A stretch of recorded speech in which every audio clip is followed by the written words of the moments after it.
వామ్మో ఓర్ నాయనో ఏం సినిమారా ఇది. హలో గైస్, ఇప్పుడే మ్యాడ్ స్క్వేర్ అంటే మ్యాడ్ పార్ట్ 2 అయితే చూడడం జరిగింది.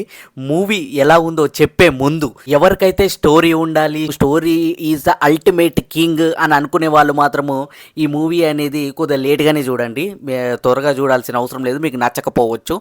ఎవరికైతే ఈ లాజిక్లు ఇవన్నీ అవసరం లేదు, మాకు ఓన్లీ మ్యాజిక్ కావాలి అని అనుకున్న వాళ్ళు మాత్రము ఈ సినిమా రికమెండ్ చేస్తాను. పోయి ఫుల్ టు నవ్వుకోండి. ప్లాట్ విషయానికి వచ్చేసినట్టయితే మన ముగ్గురు దోస్తులు ఉంటారు కదా హీరోలు. సో ఆ 4 దోస్తులు ఎవరైతే ఉంటారో సో ఆయన పెళ్లికి అయితే పోతారు. సో అక్కడ పెళ్లి జరిగిందా జరగలేదా, అసలు ఏం జరిగింది, అండ్ అక్కడ దాని తర్వాత మన గోవా పోతారు.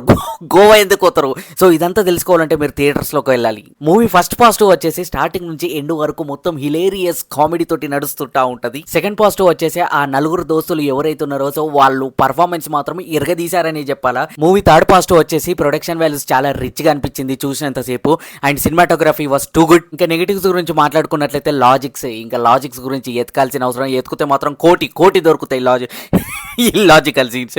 సో అదొక్కటి పక్కకు పెట్టినట్లయితే స్టార్టింగ్ నుంచి ఎండ్ వరకు ఏదైతే కామెడీ మనకి మెయింటైన్ చేసుకుంటూ వచ్చిండ్రో అది పర్ఫెక్ట్ గా వర్కౌట్ అయింది, అండ్ ఎగ్జిక్యూషన్ మాత్రం టూ గుడ్. ఇంకా ఓవరాల్ గా ఈ మూవీ గురించి వన్ లైనర్ లో చెప్పాలంటే మాత్రం థియేటర్లో సినిమా చూసి బయటకు వచ్చేటప్పటికి సో నాకైతే ఓకే, కామెడీ వైజ్ గా మాత్రం చూసుకున్నట్లయితే పర్ఫెక్ట్ ఎగ్జిక్యూషన్ అనిపించింది.